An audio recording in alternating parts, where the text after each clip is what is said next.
Vamos lá, galera, olha só. Parabéns. Seguinte, Tem uma prega no rosto. seguinte, a gente vai começar hoje, na realidade não é começo, né? É continuação da OGSA aí da semana passada. Como eu falei anteriormente, a gente está um pouquinho atrasado aí nas reuniões, então a gente vai tentar ao máximo de ver, sempre que houver uma oportunidade, a gente vai fazer uma livezinha de 1 hora, 40 minutos. Essa OGSA a gente já viu na semana passada, porém a gente vai fazer uma espécie de revisão, porque na próxima a gente já vai corrigir algumas questões que eu vou deixar aí disponível aí no grupo pra gente, tá? E a gente vai corrigir essas questões de OGSA, são 55, então é bom que todo mundo pelo menos dê uma lida pra gente bater só na ferida, na ferida, naquilo que realmente é possível de cair. E na semana que vem, ou na semana que vem não, nesse sábado a gente vai combinar e possivelmente vai haver sim uma no sábado. E no domingo a gente já vai iniciar também a parte de liderança. Então vamos lá. Disposições gerais. Bom, as disposições gerais a gente vai dividir os documentos que regem as organizações militares, sejam elas unidades ou sejam elas próprias unidades, as próprias OMs de terra. Quando eu falo em unidades, eu estou me referindo a navio, unidades aéreas e unidade de fuzileiro naval. E em se tratando dessas unidades, como a gente já falou, a gente vai pensar em organização de combate, mas a gente não despreza a organização administrativa. O cuidado que a gente tem que ter com relação a isso daí é no momento em que a essas unidades for acrescentado o nome força. Porque quando a gente incluir a força junto a esses documentos, essa organização estrutural, documental da OM, a gente vai ter que pensar somente na organização administrativa. Então fica assim, navios, unidades aéreas, unidade de fuzileiro naval, a gente pode tratar tanto da organização de combate quanto da organização administrativa. Mas se eu incluir a força nisso aí esquece a organização de combate. A gente vai estar falando da organização administrativa. E lá embaixo, ó, uma pequena observação: a elaboração da organização de todos eles são estruturados em normas baixadas pelo EMA. O Carvalho, acho que o teu som tá... Não é o Carvalho, não. Lima, desliga o teu microfone aí. Você liga se você for falar, tá? Se não for falar, você... Isso, mantém no mudo, que aí não atrapalha os outros. Se for falar, você tira do mudo e fala. Bom, valeu. Mas seja bem-vindo, tá? Já com aperto de leve. Aí, vamos lá. Sobre esses documentos. Todos esses documentos são por meio de normas baixadas pelo EMA. E essas normas, elas são baixadas pelo EMA, mas são aprovadas pelo comandante da Marinha. Atenção que o comandante da Marinha não é exclusivo, ele pode delegar essa aprovação a outra figura, né? Então vamos lá. Agora vamos lá, isso que eu acabei de falar, ó. A elaboração das normas, a gente vai pensar no Estado-Maior da Armada. Mas já a aprovação é o Charlie Mike. Lembrando aí que o Charlie Mike ele pode deletar essa função a outro posto, né? Outra figura. Ainda sobre disposições gerais. Bom, a gente falou de navios, unidades aéreas, unidades de fuzileiros navais. Isso tudo a gente está pensando num momento em OMs operativas, navios, né? Mas aí não esgota todas as possibilidades OM. A gente sabe que existem as OMs que nós chamamos de OMs de terra. Essas OMs não são caracterizadas como OMs operativas.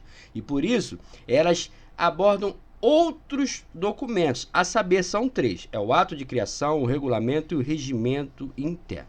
É dessa forma em que elas vão ser estruturadas.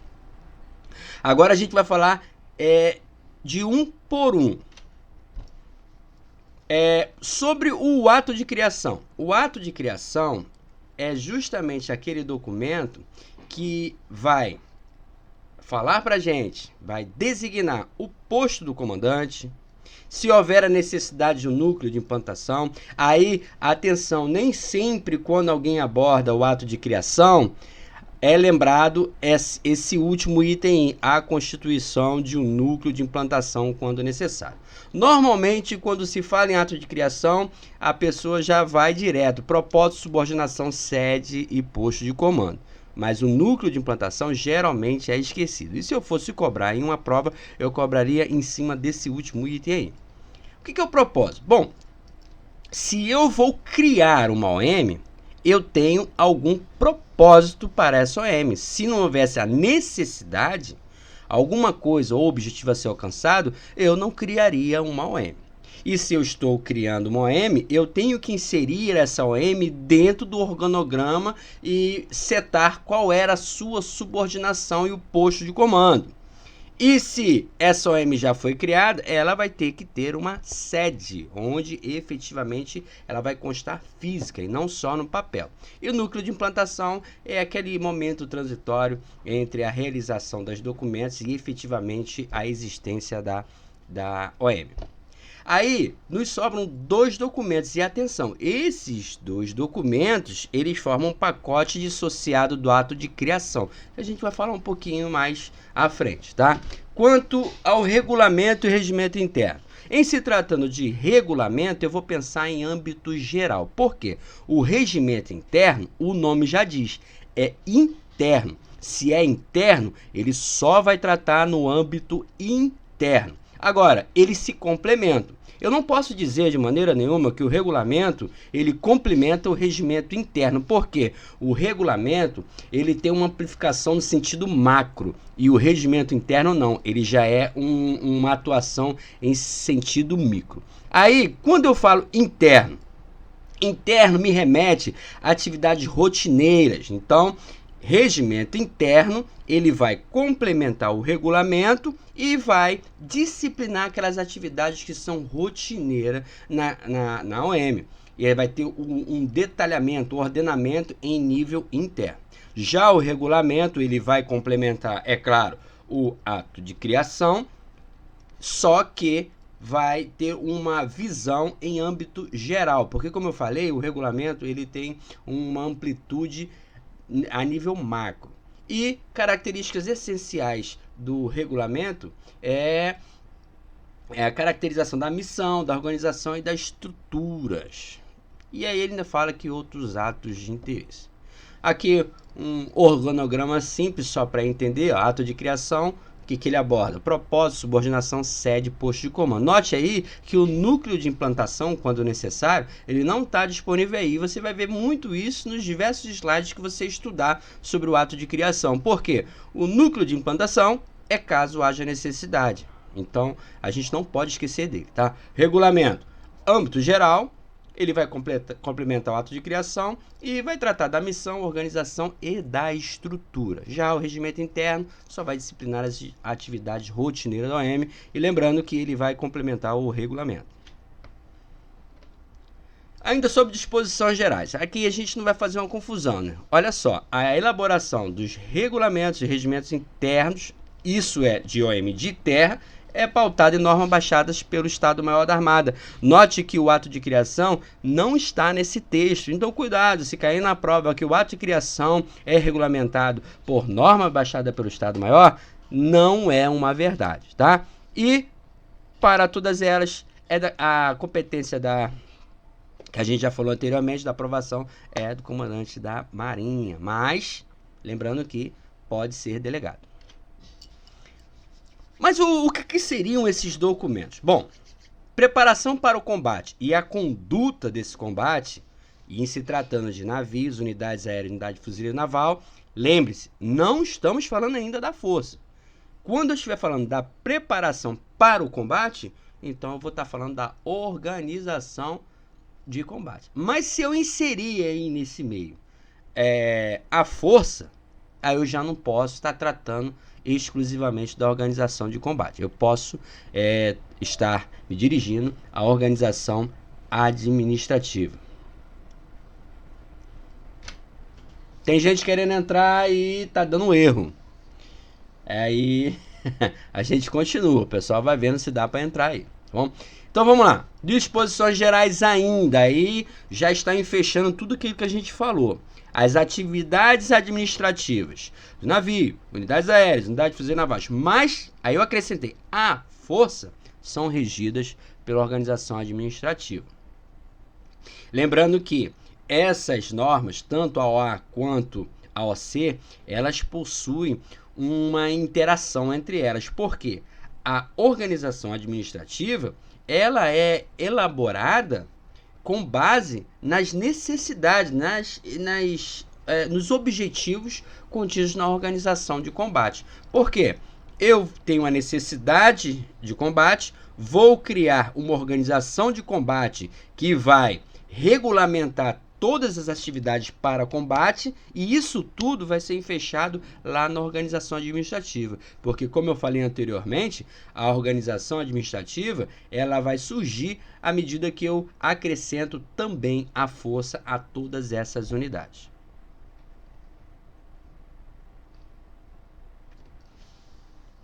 Organização administrativa. Aí o que ela vai abordar? Bom, trata especificamente da distribuição das tarefas para o setor na OM, fixação das atribuições dos encarregados, distribuição do pessoal dentro dos setores da OM, fixação das incumbências e atribuição das praças, distribuição do material, do pessoal, pelos serviços e postos. Isso vai tratar dos detalhes de serviço tabela mestra. Aí essa questão tabela mestra, tabela de lotação, é uma questão que a Marinha vem adaptando a nova realidade, contexto junto com a realidade instrucional da Marinha. Tá?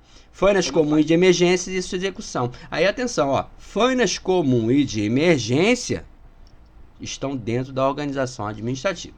Rotinas das tarefas normais, diárias, semanais, mensais e sua execução. Cuidado quando aparecer lá rotinas normais diárias e ele botar lá que é exclusivo do regimento interno. Não, o regimento interno ele aborda as atividades rotineiras da OM. É diferente de tarefas normais diárias, tá? Tarefas rotineiras. Eles até têm relação, mas você não pode excluir as tarefas normais da organização administrativa. Lembrando que se cair na prova, ele não vai botar tarefas normais só. Ele vai acrescentar normais, diárias, semanais, mensais e execução. Ele não vai colocar o texto pela metade. A nossa prova não faz isso. Aí mais um quadro reforçando aquilo que a gente falou anteriormente, a atividade administrativa, aí entra a força está em caixa alta aí para você ver, administrativo, entrou a força. Então, a organização administrativa, ela vai ser diretamente relacionada às tarefas, ao pessoal e ao material. As tarefas, o pessoal e o material vai tratar isso tudo aqui, essa parte tudo aqui, é para chegar ao consenso das fainas comuns e emergência. Tabela de lotação. Bom, a gente acabou de falar aí sobre essa expectativa da tabela de lotação, pouco caível na nossa prova, em virtude das atuais mudanças que a Marinha vem sofrendo, da TMFT. Mas, a saber, essa tabela de lotação, ela vai fixar o número e a qualificação do pessoal que vai exercer os diversos cargos dentro de uma organização militar. A tabela de lotação ela vai ser aprovada pelo comandante da Marinha, mas pode ter uma delegação de competência para essa aprovação. E toda vez que a minha tabela de lotação não mais satisfizer a minha necessidade enquanto OM, eu vou poder, se for o comandante dessa OM, propor ao comandante da Marinha o aumento dessa tabela ou até mesmo a redução. Por exemplo, gente, quem tiver rápido pode interromper, perguntar, participar, agregar. Pô, isso não é monólogo não, tá? Eu só peço que vai falar, habilita o microfone. Vai deixar de falar, desabilita, para não atrapalhar os outros que estão ouvindo. Então, continuando. Ainda a tabela de lotação. Dentro desse contexto da tabela de lotação, tem as classificações entre os oficiais e praças. E quem faz parte do quê? Se eu estou falando de oficiais, normalmente eu estou falando da oficialidade, mas a gente tem que ter atenção. Dentro da oficialidade tem duas especificidades. A primeira dela é que o comandante não faz parte da oficialidade. E a segunda é que os guarda-marinhas, embora sejam praças especiais, eles sim fazem parte da oficialidade. Então, oficialidade são os oficiais mais os guarda-marinhas, menos o comandante da OM.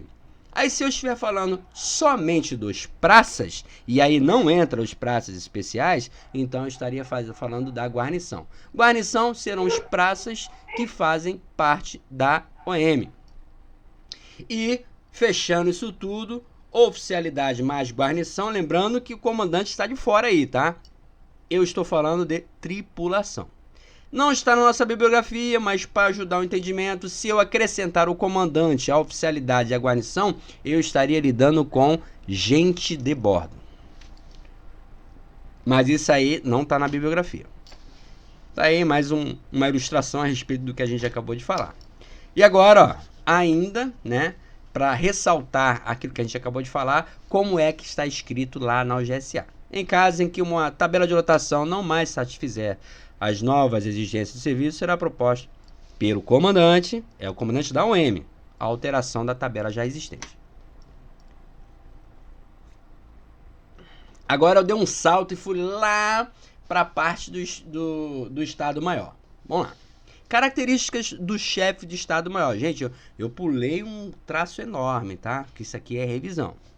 Mas a gente ainda vai falar daquilo que ficou no limbo aí. Ele vai retornar nos próximos slides.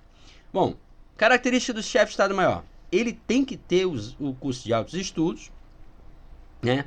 É responsabilidade dele fazer, organizar e manter atualizados os mapas demonstrativos sobre pagamento, pessoal e material da força. Cuidado com isso aí. Quando a gente fala pagamento, material e pessoal, vem na mente automaticamente a figura do imediato. Mas lembre-se, aí você tem que ler a questão até o final, porque nesse caso você tem que ler a palavra força. Sempre que tiver a palavra força, não é Chegab, vai ser Estado Maior, não vai ser imediato, a não se for. Ele pode até entrar, mas ele vai ser muito mais específico. O 100, vou chamar de 100. O 100, ele pode representar o comandante. Mas aí duas situações. Em caso de ausência e em caso de urgência, né? Na ausência acidental e em caso de urgência, ele vai sim representar o comandante de força. Agora parte para um resumo escrito à mão.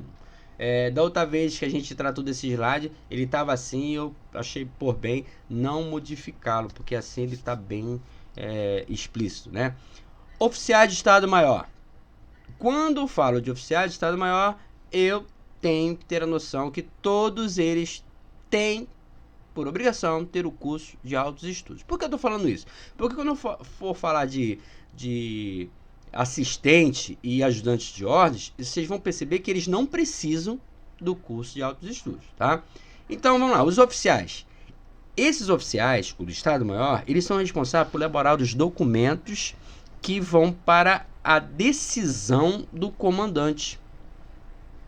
Mas você não vê normalmente o oficial ele levar um documento diretamente ao comandante sem passar pelo seu imediato. Então, nesse contexto aí, analogamente, a gente vai chamar o imediato de 100. Então, o oficial de Estado-Maior, ele até elabora seus documentos da sua área.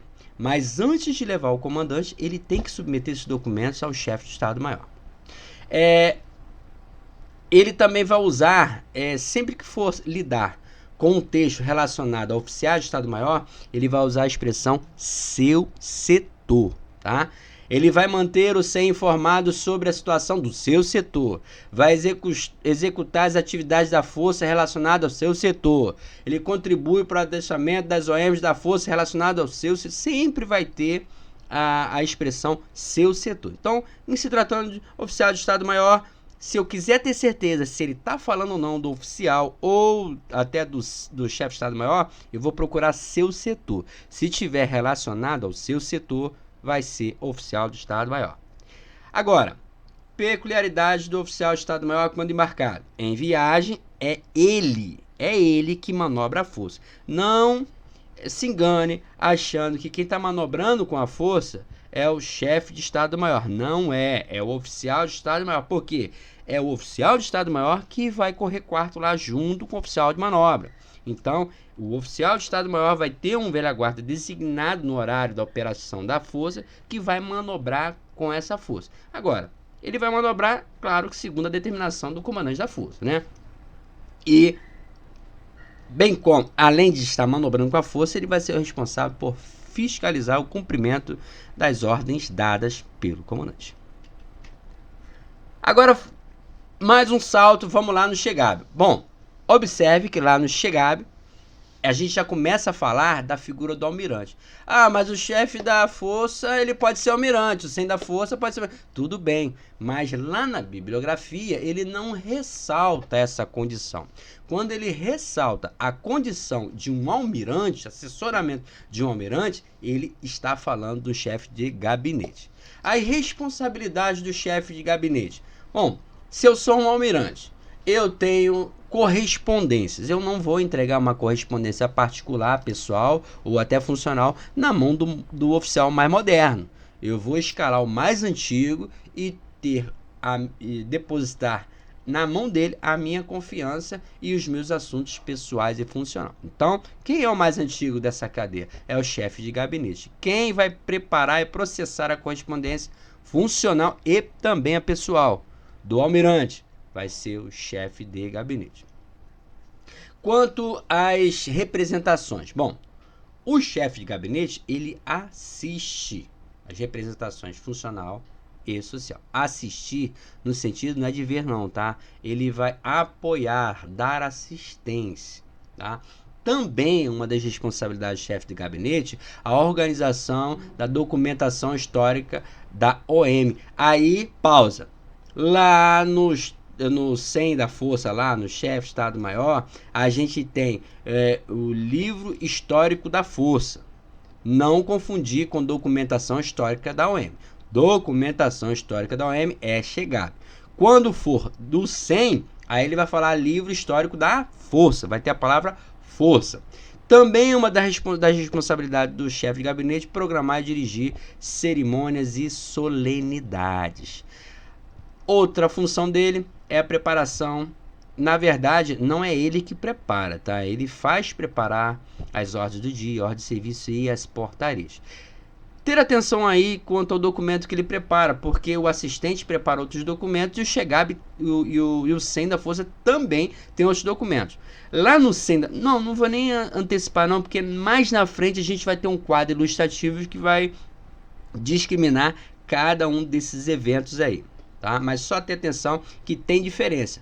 O Chegab é responsável por alguns documentos, o assistente é responsável por algumas folhas em relação ao documento e o chefe de Estado-Maior também é responsável por outros documentos. Cada um tem um pacotezinho de documentos que é de sua responsabilidade. Assistente. Bom, assistente tem a seu cargo a secretaria. E ele vai coordenar e uniformizar os métodos. O assistente, ele não elabora, ele uniformiza os métodos. Método de quê? De toda aquela documentação, distribuição, arquivamento e o preparo das correspondências. Aí, ó, escrituração dos livros da OM, responsabilidade do assistente. E detalhe de serviço do Estado-Maior, mas aí, ó, é só dos praças, tá? Detalhe de serviço do Estado-Maior, responsabilidade do assistente. Ajudante de ordens. Aí o ajudante de ordens, ele já é o mais boy, né? O assistente geralmente é um corveto, o ajudante de ordens é um capitão-tenente. Isso preferencialmente. Na prática, acaba não acontecendo dessa forma. Mas o ajudante de ordens, ele, dentro do gabinete, ele é o mais boy. Então, se eu tiver que escalar alguém para ficar lá de pau, na recepção e despedida de todos os comandantes, veja bem, na bibliografia não está escrito de todos os comandantes. Mas está lá, todos os oficiais generais, todos os comandantes de OM, todos, então, todos os comandantes. Vai acabar dando no mesmo. Então, se eu tiver que escalar alguém para ficar de pau lá, eu vou escalar quem? O mais moderno. Esse mais moderno é o ajudante de ordem. E como ele é o mais moderno, ele também vai pegar a faina do rancho e a faina da agenda do almirante. Tem faxina mais chata do que a agenda do almirante, porque toda hora vem um candango e pedir uma visita do almirante ou pedir o almirante para visitar sua OM. Então essa agenda, esse controle vai ficar na mão do mais boy. É o mais boy que vai ficar carregando a agenda, marcando. É o secretário, basicamente, do almirante. É o assistente. Aí, Mais um salto e vamos falar de imediato. Imediato, ele pode figurar como comandante. Bom, se o comandante estiver ausente, o imediato o representará. Mas se o comandante estiver impedido de exercer a sua função, aí tem uma diferença, né, gente? Nesse caso, ele vai substituir, mas a diferença é a seguinte: na ausência e impedimento. Na ausência, significa que a qualquer momento ele pode retornar à sua condição. No impedimento, não. No impedimento, existe um documento que o impede de exercer a função de comando. Geralmente, ele foi exonerado ou está mudando o comando e o cara ainda não assumiu. Então, ele está impedido de assumir porque ainda não tem o documento que diz, ó, esse cara é o comandante. Então, nesse caso, em substituição, o imediato vai assumir as funções de comando. Claro que é temporariamente. O imediato é responsável pelo pessoal que está, os operários que estão trabalhando a bordo, por levar o pessoal ao comandante em audiência. Isso não é uma função do sargenteante geral, é do imediato. Levar o pessoal para a audiência com o comandante. O imediato também é responsável por coordenar, controlar e administrar o material, mantimento, numerário e administração do pagamento da tripulação. Já os serviços de intendência, ele vai fiscalizar, bem como comércio a bordo e, quando se tratar de bens da fazenda, normalmente é com cheinte. Mas existe uma única situação em que o imediato vai se envolver com os bens da fazenda. É no momento do desarmamento de um navio. O que é o desarmamento? O navio vai dar baixa, vai ser retirado todos os bens úteis do navio. E esses bens, eles vão ser doados para outros navios ou para algum outro destino qualquer. Quem fica responsável pela fiscalização do desembarque desses bens, né, da Fazenda Nacional, porque tudo era Fazenda Nacional, é o imediato. Cuidado se aparecer lá cheinho. O cara vai falar assim, bens da Fazenda Nacional. Automaticamente vem à memória os cheinhos. Nesse caso, não é. E outra função do imediato também é informar ao gestor o número e a natureza do municiamento. Isso, se eu não me engano, é diário, tá? Ainda sobre as funções do imediato, só que a gente vai partir agora para uma condição de navio e navio em viagem. Quando o navio estiver em viagem, o imediato ele é responsável por, olha só o termo, é fazer observar a condição de fechamento e escurecimento do fechamento do material e escurecimento do navio. Por que ele faz observar? Porque tem um candango que faz observar e tem o outro candango que vai certificar-se que as condições de fechamentos estão conforme o determinado. Se eu não me engano, é o oficial de serviço. Outra função do imediato, simples, mas essa aí é uma função difícil de entender como do imediato, mas verificar a manutenção da peação do material e a condição de estabilidade. Ele verifica a manutenção. Olha só, ele não verifica se foi feito, tá? Ele verifica a manutenção. E lá na parte que trata das responsabilidades do imediato, do encarregado de departamento, do encarregado pessoal, do chefe de departamento e do encarregado, tem também a questão da responsabilidade do imediato quanto à apresentação marinheira. Bom, quando eu falar sobre apresentação marinheira de uma OM, ao imediato cabe zelar, tá? E também cabe ao imediato a certificação da situação das condições da embarcação. Aí o macete é o seguinte, bom, situação das condições da embarcação. Duas figuras têm a necessidade, tem uma ação a empreender nesse quesito. É o oficial de serviço e, na verdade, é o oficial de... Aí ela vai estar... o oficial de serviço e o imediato. Ao imediato, você vai procurar a palavra aparelhadas. O imediato, a preocupação do imediato é se a embarcação está aparelhada para ser arriada. O que é aparelhada para ser arriada? Se a embarcação existe casco intacto, se ela possui motor, se o turco está em funcionamento para descer a embarcação, se está tudo funcionando normalmente. Mas o oficial de serviço não. Ele vai se preocupar com o aspecto e o asseio da embarcação. Os dois se preocupam com a condição da embarcação. Porém, o oficial de serviço é o asseio, a limpeza. Aí fica fácil entender. O imediato não está preocupado com a limpeza. Ele está preocupado com o funcionamento da embarcação, se ela está pronta para funcionar. A limpeza é do oficial de serviço lá, ele que tem que se preocupar com isso, tá? E outra responsabilidade imediata, e cuidado, tá? Que essa aí pode confundir com o fiel de cabo do navio, tá? Ele fala assim, supervisionar o adestramento da tripulação. Se ele puser adestramento da tripulação nos assuntos referentes ao CAV, aí é o encarregado do CAV, né? E aqui supervisionar o adestramento da tripulação, aí ele não falou de CAV, é função do imediato. Chefe de departamento. Lá no chefe de departamento vocês vão ler a questão toda e vão se preocupar com o final que diz o seguinte, seu departamento. Ele sempre vai dizer seu departamento. Supervisionar os pedidos de suprimentos referente ao seu departamento. Supervisionar as tarefas afetas ao seu departamento. Ele cumpre e faz cumprir as instruções técnicas em vigor e vai baixar essas instruções, claro que com a aprovação do 01. Veja bem, o único momento em que o chefe de departamento não vai conter o texto seu departamento dentro da questão é essa de instruções técnicas, tá? É o chefe de departamento quem vai baixar as instruções técnicas em vigor. E tem o detalhe, tem que ter autorização do comandante. Só um minutinho que eu vou beber um copinho d'água aqui.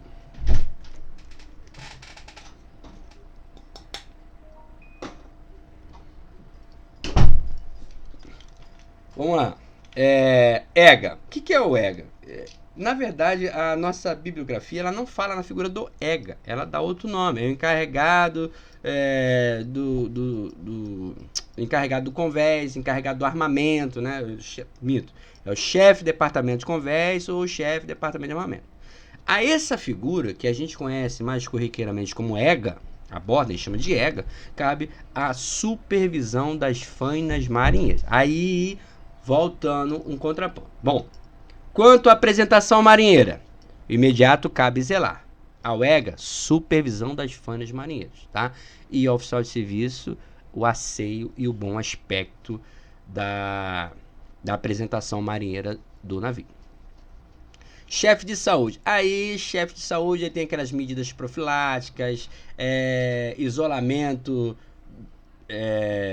biológico, tudo que é relacionado à saúde é com o chefe de saúde. Esse chefe de saúde não necessariamente é um oficial superior, tá?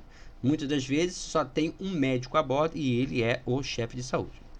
Chefe da navegação. Bom, chefe da navegação, a gente tem uma analogia parecida com o chefe de saúde. Não necessariamente é um comandante, mas uma coisa é certa, ele é o encarregado dos assuntos referentes à navegação do navio. Ele que é o responsável pelas cartas náuticas, pela elaboração das derrotas e também por informar, no caso ao órgão, que é a DHN, sobre as mudanças necessárias que devem ser feitas naquela carta náutica. Uma boia solta, uma necessidade de uma boia, um navio afundado, ou seja, algum perigo extra que não seja reportado na carta, ele deve informar. E ao XEINT, como eu falei anteriormente, a guarda e administração dos bens públicos da OM. Aí lembrando, né, para não deixar passar em branco, quando esse bem público for o desarmamento do navio, não é o XEINT, é o imediato responsável por sua fiscalização. E aos encarregados, aí lá dentro do encarregado você vai procurar seus subordinados ou sua divisão. Ele vai falar de disciplina, das fainas diárias, detalhamento da rotina, das tarefas e das determinações. Agora, cuidado é o seguinte, tá? Se ele estiver falando de quem é a atribuição de zelar pela disciplina dos seus subordinados, aí leia com cuidado, porque lá na atribuição, no dever do oficial, tem também, tá? A disciplina dos seus subordinados. É dever de todo oficial. Então, nesse contexto aí, você vai procurar a disciplina dos seus subordinados e vai procurar a divisão, para ter certeza que ele está falando do encarregado. Não desmerecendo, porque se na resposta da questão tiver o dever do oficial e dever do encarregado, normalmente não. O encarregado, por via das dúvidas, é um oficial. Então, essa questão seria até passível de um possível recurso. Continuando. Vamos lá. Oficiais, unidades, acumulando funções de Estado Maior. A gente tem uma coisa chamada função colateral. E aqui, dentro dessa função colateral, tem uma situação em que a nossa bibliografia chama, a OGSA chama, que é quando o comandante do OM designa alguém para fazer parte do Estado Maior. Porque na marca, não é ele que designa, ele propõe. O comandante, ele propõe. E, se for autorizado, vai ser executado ou não, né? Mas se houver um caso de urgência, ele vai poder mandar um oficial guarnecer por ordem como oficial de Estado Maior. Só que seguinte, isso não é infinito, isso é em caráter de interinidade. É isso que esse slide aí está mostrando, tá? É em caráter de urgência e de interinidade. Diferente disso, ele só vai propor. E aqui, como falamos anteriormente, né? Ele vai propor, o comandante vai propor e talvez seja aprovado ou não. Agora, um pequeno resumo de OGSA aí dividido quanto às responsabilidades dentro do tema. Quanto ao tema, deixa eu dar uma interrompida aqui, gente. O Microsoft Teams, às vezes, ele derruba com 1 hora. A gente tem 40 minutos aí já online. Então, se começar a derrubar, qual é o procedimento? A gente sai, desloga e loga de novo, que aí ganha mais 1 hora, tá? Não adianta ficar saindo e entrando, não. Tem que deslogar e logar de novo, procedimento do zero. Aí a gente volta para o mesmo link, para a mesma sala, tá? Mas vamos lá, já está quase acabando. Então vamos lá. Voltando. Quanto a rigidez, aos exercícios e adestramento, essas são as características. Bom, quanto a esses assuntos, o chefe de Estado-Maior ele promove a concepção. Os oficiais contribuem. O imediato supervisiona o adestramento com atenção especial à disciplina e rigidez da tripulação. O chefe de departamento controla e coordena o adestramento, mas é do seu pessoal subordinado. E um dos deveres do oficial é esforçar-se para manter os seus subordinados nas condições ideais. Também esforça-se para aprimorar sua própria rigidez. O chefe de departamento encarregado de saúde, aí ele vai zelar pelo estado sanitário da tripulação. O oficial de quarto, ele vai estar sempre a par das formaturas, dispositivos e dos exercícios programados e fanas também. E ainda assim, quanto aos oficiais, lembrando, quando a gente fala de mostra, inspeção, exercício, quando for oficial, ele ocupa. Mas se estivermos falando de praça, seja ele especial ou não, a gente vai falar que toma parte nas mostras, nas inspeções. Tá? As praças especiais, eles estão a bordo para aprender, então eles são obrigados somente aos estudos. Podem participar e dirigir algumas fanas, vai depender do grau de praça especial. Se for escola de formação de oficial, ele vai dirigir com supervisão de um oficial. Se for, por exemplo, somente uma praça especial aluno, por exemplo, do colégio naval, ele vai somente participar. Tudo isso sob supervisão de um oficial. E todas as praças participam de exercício, cultura física e esporte. Lembrando, as praças participam, são obrigadas. O oficial não, o oficial ele esforça-se em manter e aprimorar a sua rigidez. Agora, quanto ao licenciado. Bom, a gente tem funções do licenciado para todo mundo. Por exemplo, o comandante ele dita quais regras do licenciado. o imediato, ele vai fiscalizar se esse licenciamento está sendo feito de acordo com as regras do comandante. O encarregado de divisão, aí ele vai fiscalizar o regresso, e se não regressou, é ele que vai dar parte dos excessos ou das ausências. O chefe de departamento é o responsável por assinar as papeletas de licença da sua divisão. E o oficial de serviço, esse vai se preocupar com a correção do uniforme na hora do licenciado. O camarada está regressando a bordo, sem meia, é responsabilidade do oficial de serviço. Agora, quanto a inspeções, mostras, cerimônias e representação. O SEM, né, ele pode ser designado pelo comandante da força para fazer inspeção nas OMs subordinadas. Porém, atenção, ele não pode ser mais moderno que o comandante daquela OM que ele vai inspecionar. Isso é marinha ainda, tá? O SEM também acompanha o comandante de força nas inspeções. Chefe de gabinete, ele vai assistir. A gente já falou dessa parte aí. Ele também programa e dirige cerimonial e as solenidades oficiais. Programa e dirige, tá? Assistente, vai acompanhar o almirante, o comandante da força em suas inspeções. Representa esses candangos e em solenidades e outro ato quando ordenado. Isso aí, esse representar o comandante, o almirante em solenidades, também é uma função do ajudante de ordens, tá? Aí, ajudante de ordens, só que a diferença é que o ajudante de ordens também faz as visitas de cortesia, porque é o seguinte, as visitas oficiais vão ser feitas por tudo, mas a cortesia não, a cortesia você manda o marboy fazer lá, porque manda o marboy fazer a faxina de cortesia lá, e esse marboy é o ajudante de ordem, tá? E já falamos também anteriormente da recepção de despedida dos comandantes da força, navio e outras pessoas. Agora, oficiais de Estado-Maior acompanham o comandante das inspeções. Imediato, procede inspeção de rotina. E o encarregado acompanha o comandante nas mostras de inspeção passada. Olha o finalzinho aí, em sua divisão. Agora, quanto aos documentos, e aqui é uma parte importante. Chefe de Estado-Maior. Bom, ele vai se preocupar com o diário histórico da força. Diário histórico da força. Ele vai preparar e distribuir planos, ordens e instruções. Aí, macetezinho para você entender se é o Estado-Maior ou não.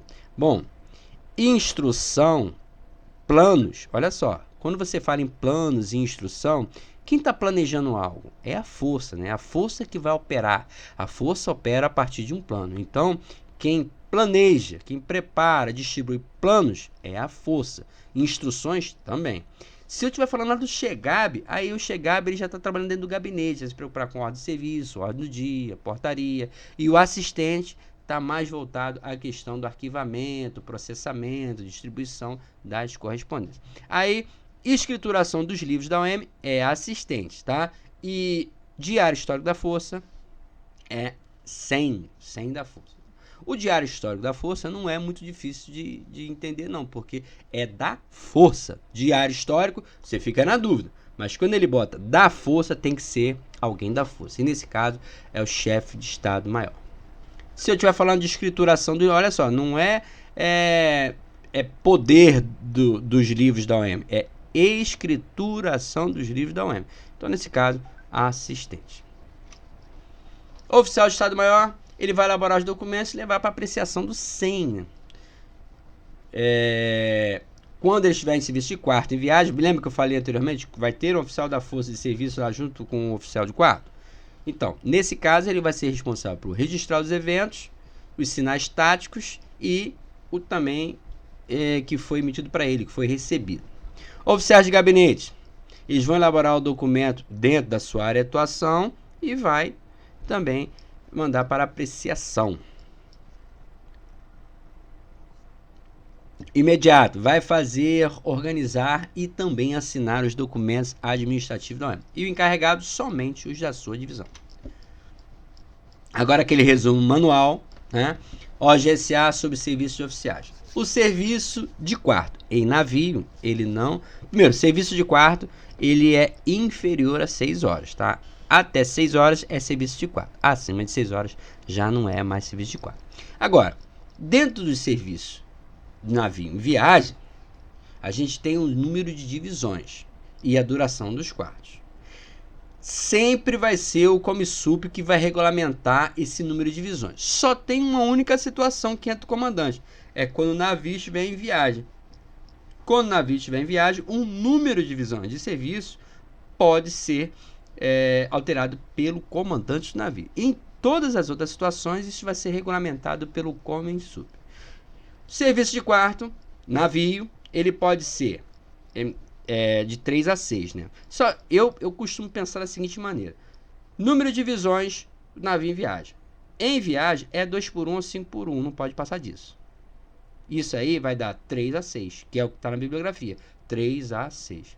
Nem menor que 3, nem maior que 6. Quando for problema de terra, isso aumenta um pouquinho.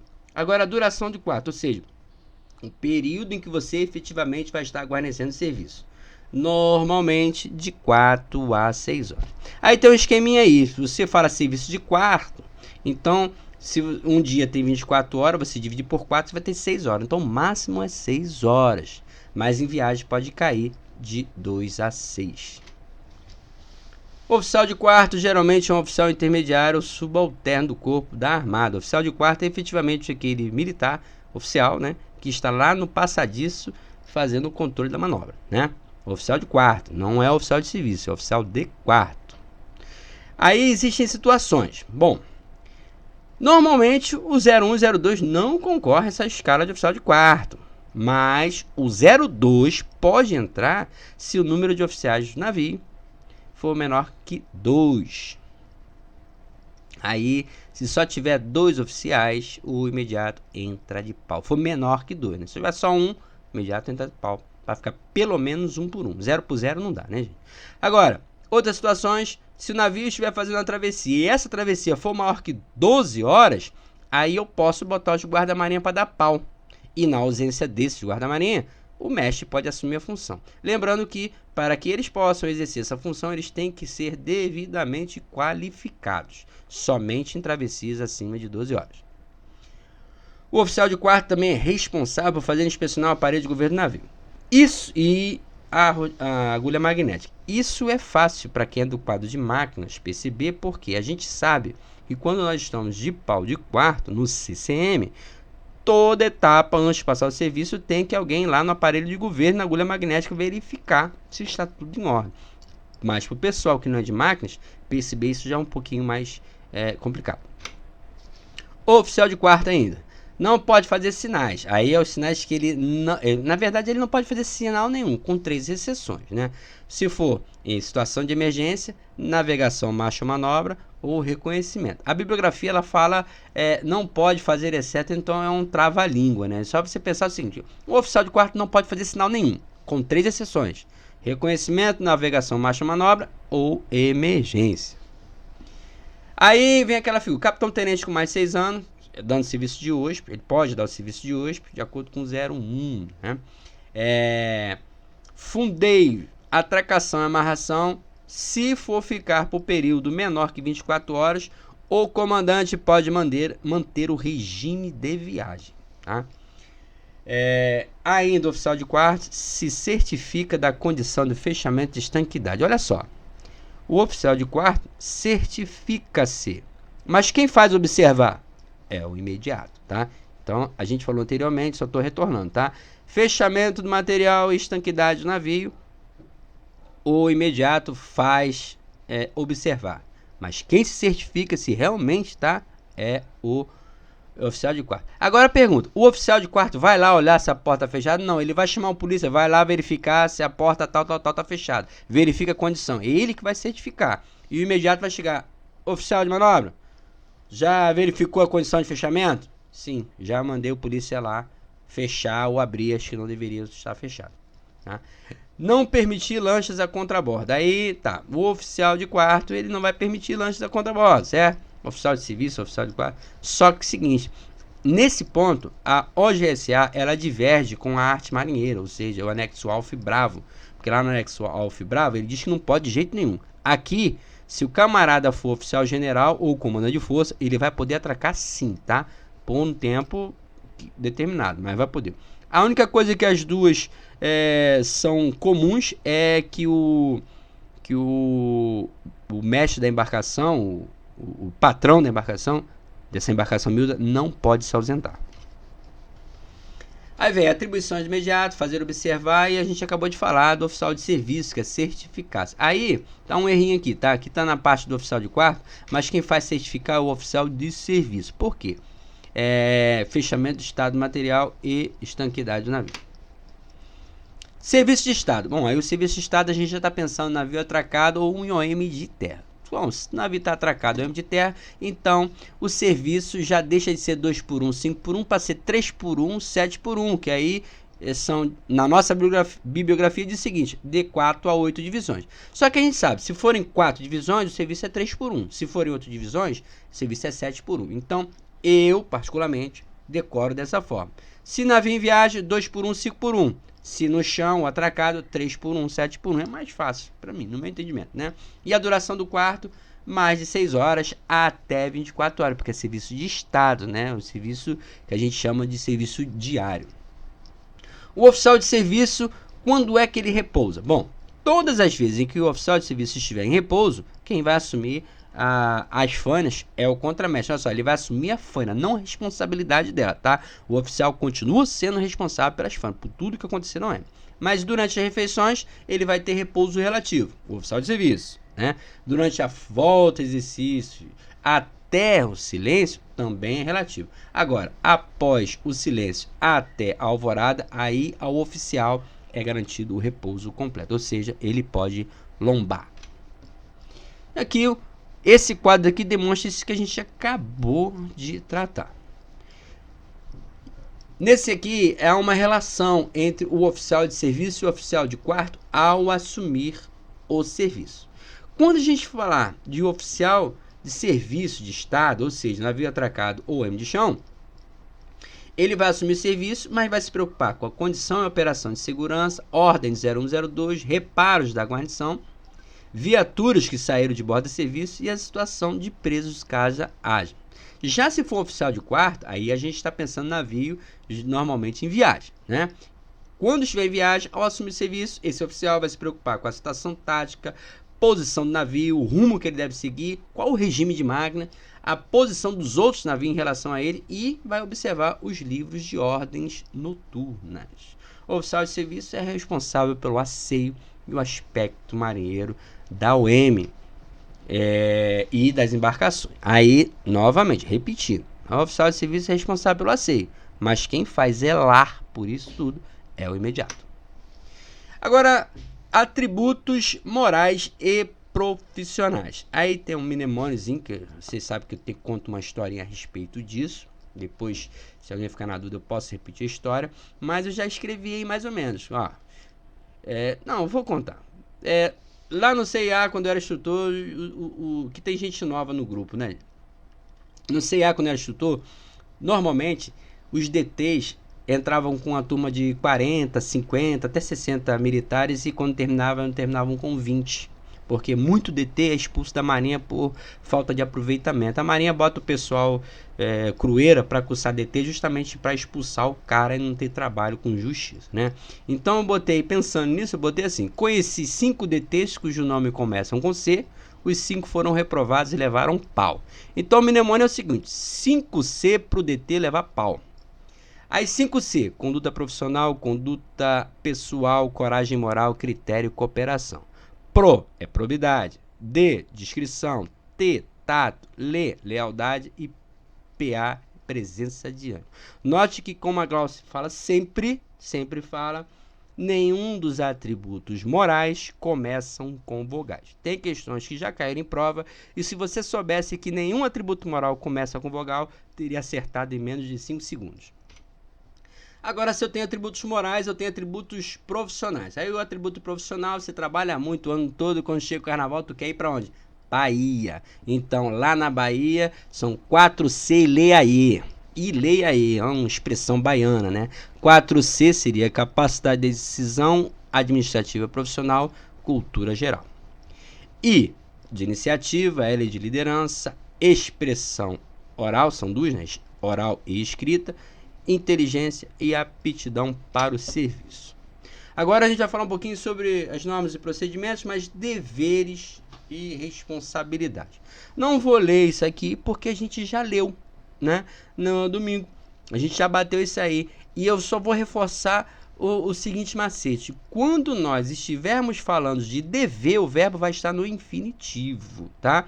E quando for responsabilidade, aí você pensa mais no aspecto moral, né? Dever vai estar no infinitivo. Então, aqui, ó, empenhar-se em dirigir e executar as tarefas que forem incumbidas com o máximo de zelo e dedicação. Cuidado para não achar que é devido oficial, devido à palavra honra. Eu também digo, esse é pro de baixo, tá? É pro delta. Quando, ó, empregar tá no infinitivo, né? Empregar, infinitivo. Então já sei que é um dever. Agora, dever de quem? De oficial ou de praça. Quando for o dever de oficial, vai ser sempre muito carregado de atributo, porque para a Marinha, oficial é um camarada cheio de honra, de glamour, cheio de atributos, né? Então, esse item aqui está justamente para demonstrar para vocês que tem uma palavra honra, mas cuidado. Empregar os maiores esforços em prol da glória das armas, na sustentação da honra nacional, não é um atributo do oficial, tá?